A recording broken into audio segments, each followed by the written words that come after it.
Elus on 2 lähenemist. Kas reageerida automaatselt või vastata teadlikult? Erinevus nende vahel määrab sageli, kes saavutab edu ja kes jääb paigale tammuma. Võitjad mõistavad, et nende reaktsioonid olukordadele kujundavad nende tulevikku. Kaotajad seevastu lasevad end juhtida hetke emotsioonidest, ilma et nad teadvustaksid oma valikute mõju pikemas perspektiivis. Reageerimine tähendab, et inimene laseb välisoludel end mõjutada ilma sügavamalt järele mõtlemata.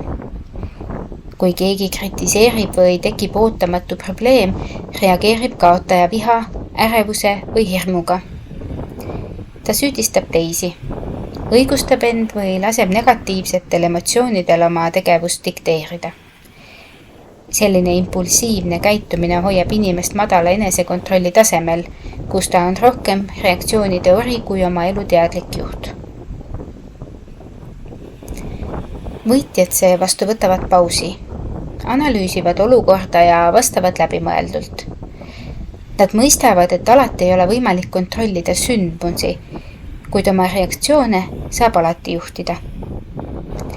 Selle asemel, et hakata kohe vastu vaidlema või emotsionaalselt üle reageerima, võtavad nad aja maha, hindavad olukorda ja tegutsevad strateegiliselt. Nad küsivad endalt, milline vastus viib mind edasi? Mis on minu pikaajaline eesmärk? See erinevus avaldub nii äris, suhetes kui ka isiklikus arengus. Edukad juhid ei lase end provotseerida iga kriitika peale.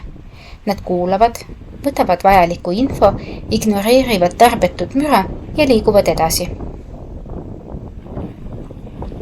Sportlased, kes suudavad ka pingelistes olukordades rahulikuks jääda, suudavad teha paremaid otsuseid ja säilitada fookuse.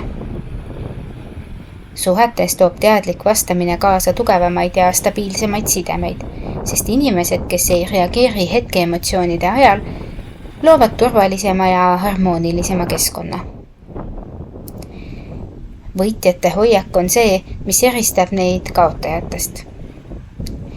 See ei tähenda, et nad ei tunneks emotsioone, vaid nad ei lase emotsioonidel end juhtida.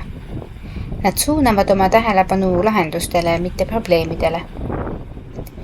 Nad õpivad igast olukorrast ja muutuvad tugevamaks, selle asemel, et lasta raskustel end alla suruda. Päeva lõpuks on küsimus harjumustes.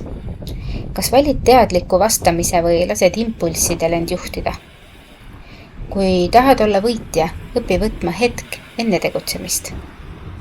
See võib olla väiksem, kuid kõige olulisem samm edu suunas. Aitäh ja peatse kuulmiseni!